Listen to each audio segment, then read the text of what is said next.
tous de vidéo. Attention pour le décompte final.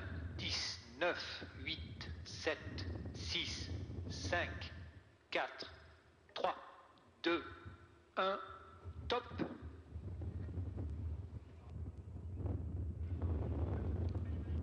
Allumage Vulcain. Allumage EAP, décollage.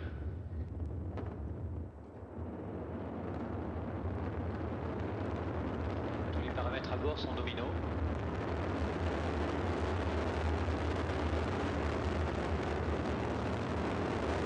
Début de la manœuvre remplie, les paramètres sont nominaux.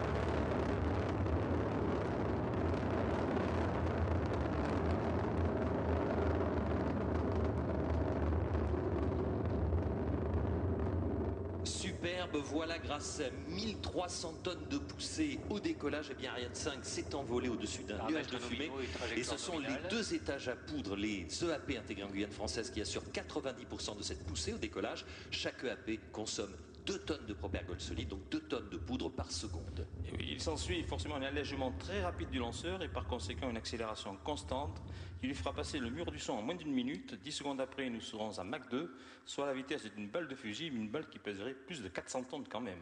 Une vraie prouesse technologique pour illustrer un autre défi auquel sont confrontés les concepteurs d'un lanceur spatial.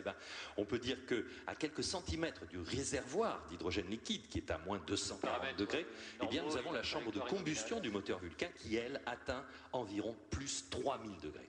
Donc Ariane 5 accélère très vite et bien sûr nous allons finir par la perdre de vue, mais rien ne va nous échapper grâce au suivi des stations de poursuite qui permettent de restituer la trajectoire et les événements de vol en temps réel.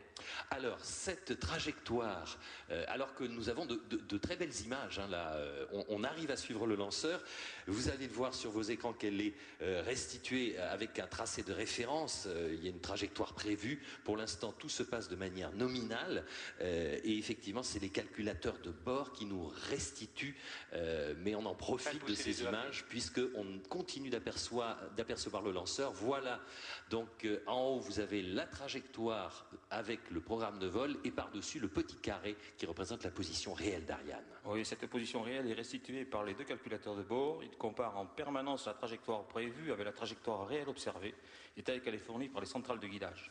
Alors on va très vite se séparer des EAP parce qu'ils vont très vite consommer leurs 240 tonnes de propergol solide. C'est fait.